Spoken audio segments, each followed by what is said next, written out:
powerful locomotive, sparks flying from its wheels, thundered into a station as an announcement declared, "Passengers, we have arrived at Orgon. Please disembark safely," the voice resonating through the carriages. Adele and his fellow cadets disembarked, standing before a massive, imposing structure under a purple-tinged, ominous sky. Instructor addressed the group, "All right everyone, we've arrived. Please follow me closely. This is the human prisoner camp, Orgon," she stated, her gaze sweeping over the apprehensive faces.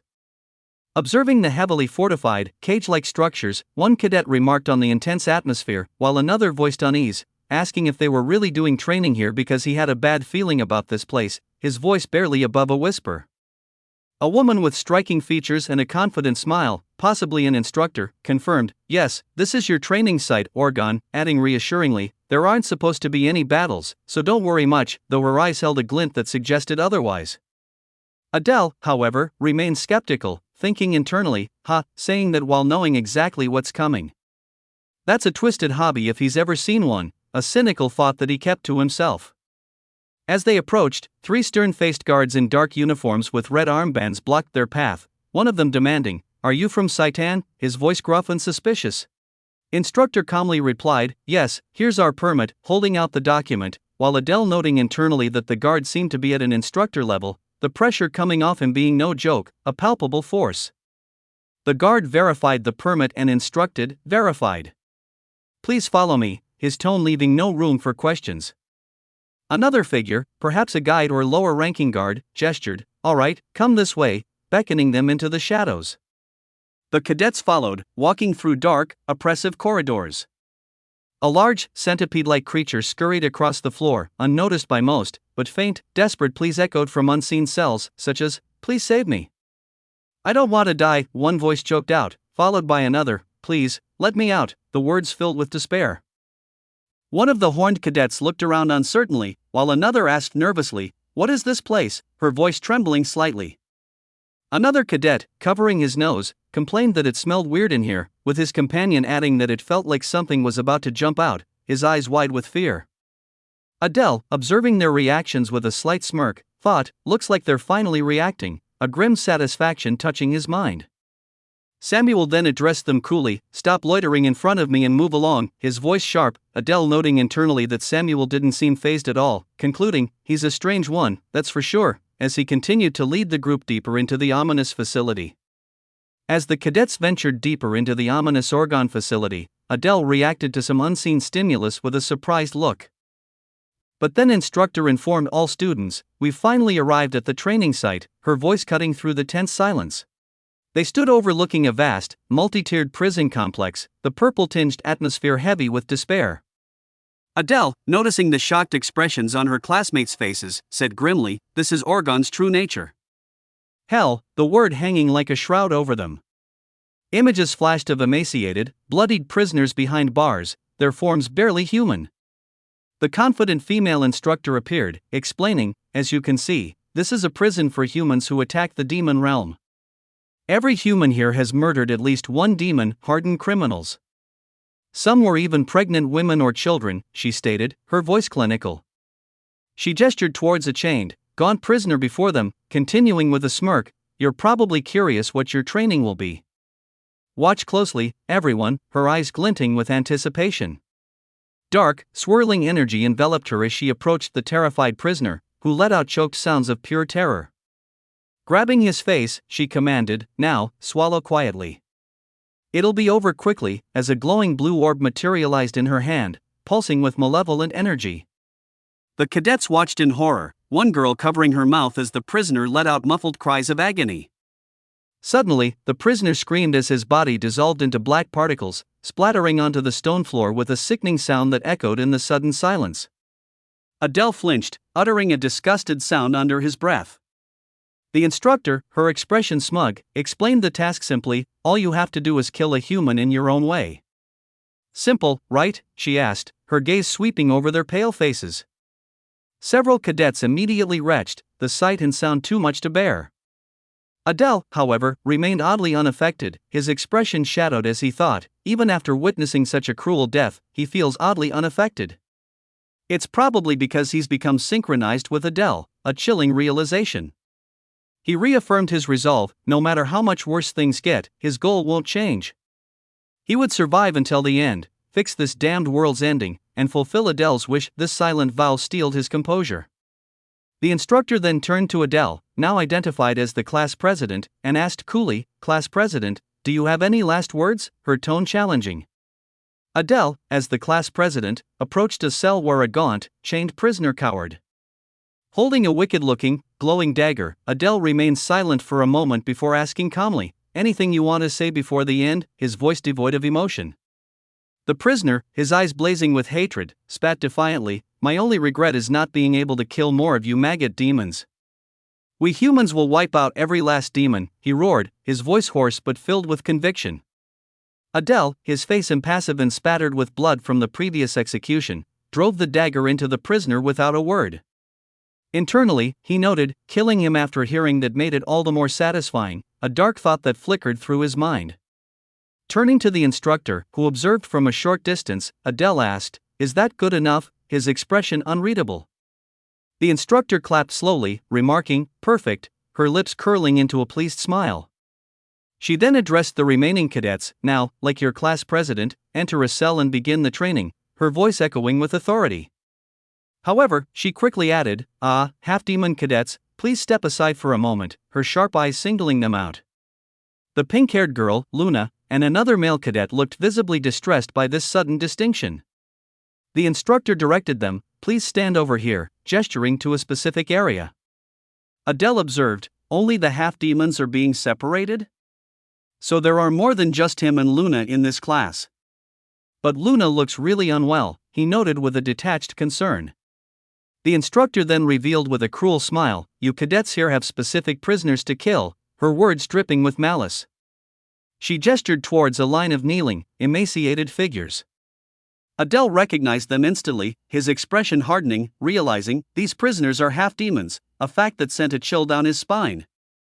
The instructor continued, her voice laced with malice, "You need to prove something. That you're different from these traitors," she hissed, her gaze pitiless.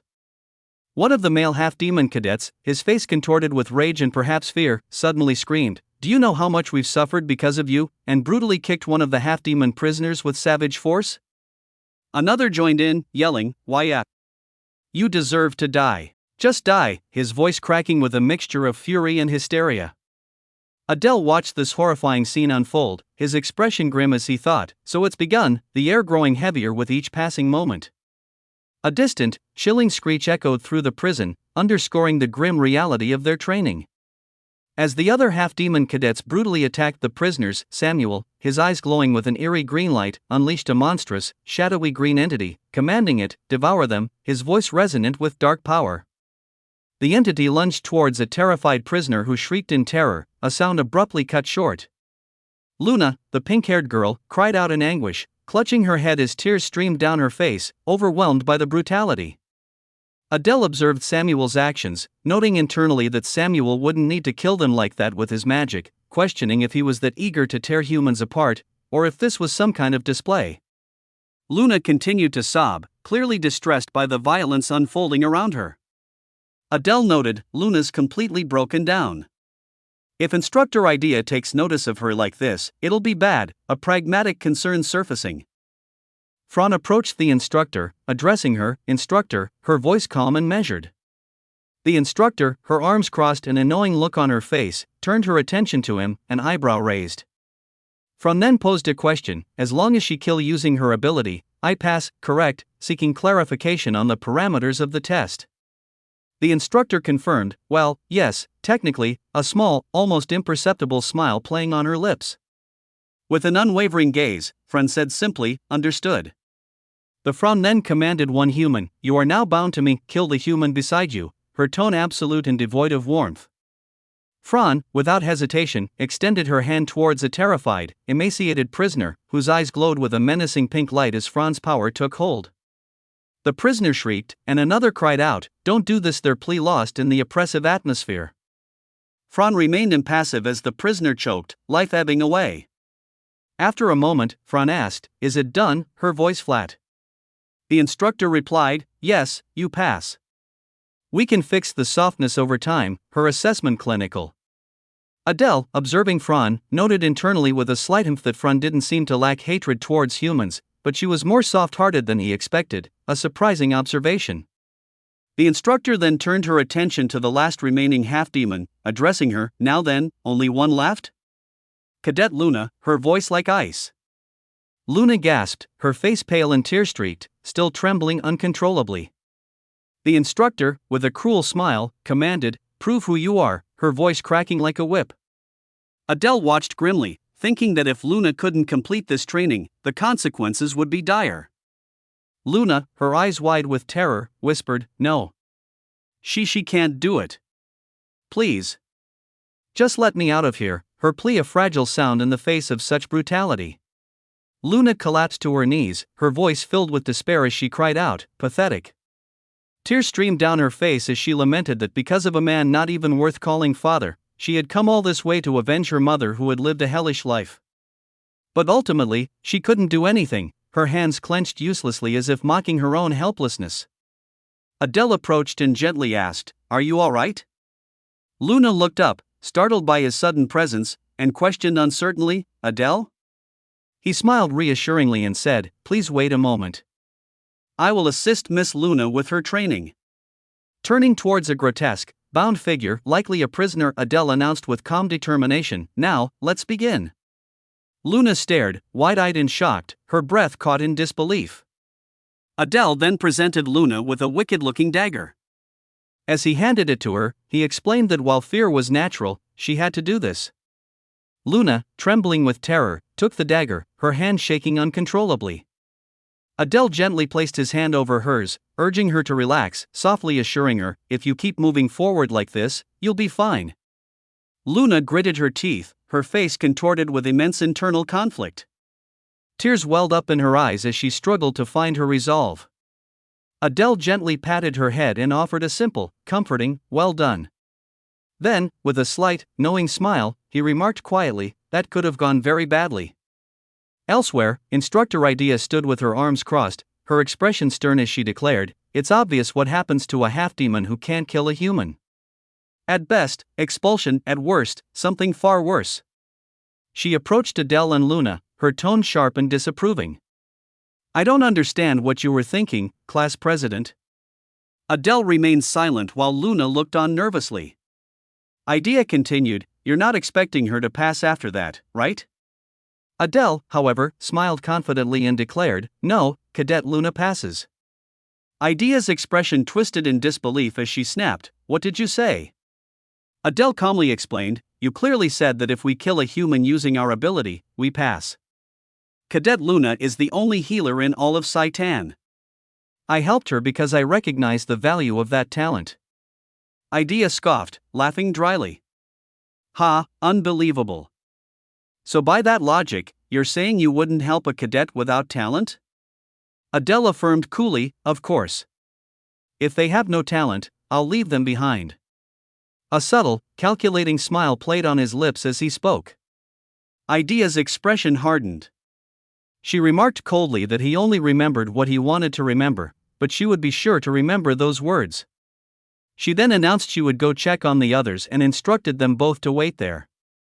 Once Idea was gone, Adele let out a sigh of relief and thought to himself, "Phew, one crisis avoided." He mused that it was a good thing his answer had pleased Idea. If it had been Instructor Ares, Luna wouldn't have stood a chance. Turning to Luna, who was still recovering, he said gently, "Miss Luna, it looks like you made it through safely." Luna looked up hopefully and asked, "Really?" Adele nodded, offering her reassurance. Luna, overwhelmed with relief, murmured softly, "I see, thank goodness," before slumping forward as she passed out. Adele caught her gently and stated simply, "That's fine. Rest well." Later, as Luna slept soundly against a wall, Adele stood nearby, a look of determination settling over him. Now then, he thought, time for the real game to begin. He felt confident, knowing the ins and outs of Orgon, and believed he still had plenty of time. Observing the patrolling guards, he noted internally, as expected, the security is tight. He concluded that to find the opportunity he sought, he would need to go underground. Resolute in his purpose, Adele decided it was time to cloak himself in darkness. As dark, swirling energy enveloped him, he observed with satisfaction, "Oh. It worked. I've definitely improved since before." Confident that the darkness would allow him to sneak in unnoticed, he focused on reaching the underground tunnel entrance. Moving stealthily through the dimly lit corridors, he suddenly froze when a stern-faced guard turned sharply, his gaze sweeping the area. Adele questioned internally, "Was I spotted?" The guard paused but eventually turned away, seemingly unaware of Adele's presence. Adele let out a relieved sigh, silently impressed by the guard's keen instincts. He could sense a subtle difference, definitely a guard from Orgon. Realizing he needed to move quickly, Adele pressed on and soon found his target. "Found it," he whispered. "The only empty cell on the first floor, there's a passage inside." Activating his ability, Position Swap 2 move, he teleported into the cell in a swift, shadowy blur. As he landed inside, he immediately identified a pressure mechanism on the floor, just as he had expected. Suspended briefly in the air before the floor gave way, he wondered how to descend safely. Recalling the depth the novel's protagonists had reached, he timed it precisely, 126 now. Just as he neared the bottom, he activated his ability again, Position Swap 2 move, and landed smoothly on his feet as the sound of something piercing the ground echoed through the darkness. He had reached the underground waterway. Next should be, Adele murmured as dark energy swirled around him, the poison-type black slime. Suddenly, 3 menacing black slimes with glowing purple eyes emerged from the shadows. He knew their poison was deadly on contact. Strategizing quickly, he thought, "In that case I'll aim for the slime's core from a distance."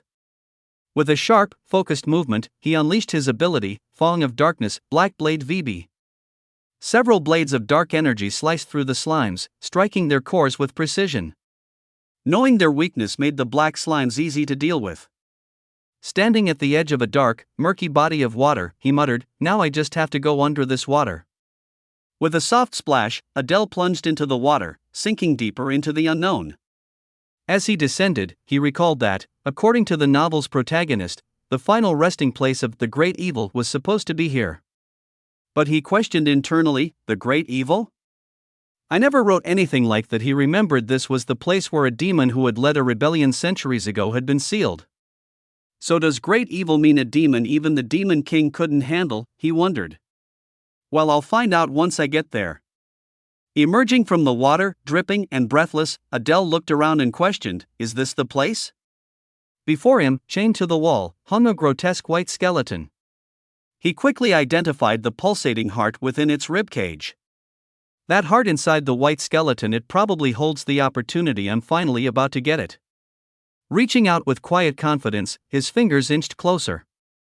However, as he closed his eyes to focus, the heart suddenly began to beat erratically, glowing with an intense red light. Alarm surged through him as his eyes snapped open. "Wait, the heart," he stammered mentally. Without warning, the ground beneath him trembled violently, knocking him off balance. Staggering, he exclaimed internally, "This is insane." The moment had turned from opportunity to chaos, and Adele realized, whatever came next, it wouldn't be easy.